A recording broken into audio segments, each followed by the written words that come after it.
xinh đẹp kìa, tại sao nhìn anh như thế?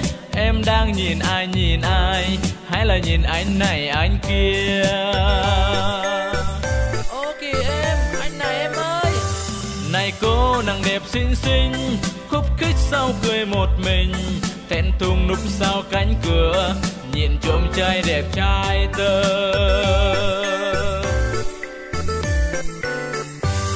Này em,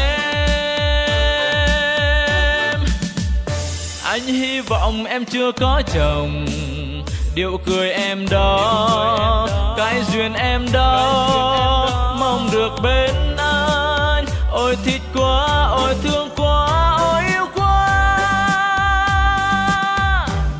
Cái bụng không dám nói ra, đôi ta không dám đối mặt, hãy gọi già làng bắt câu, dắt nhau cầu xin già ơi. Cái duyên sẽ về với tôi, cái duyên sẽ về với tôi, về với tôi, về với tôi, về với tôi.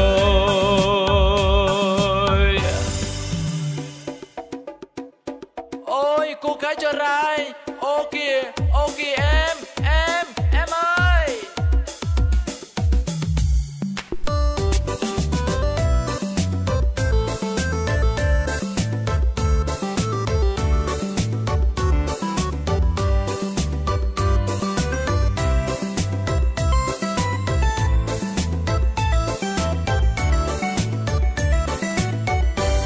Hỡi cô em xinh đẹp kìa, tại sao nhìn anh như thế? Em đang nhìn ai, hay là nhìn anh này anh kia?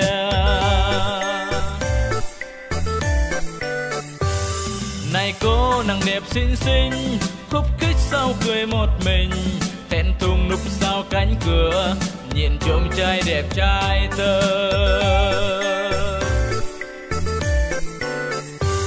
Này em, anh hy vọng em chưa có chồng, điệu cười em đó, cái duyên em đó, mong được bên anh.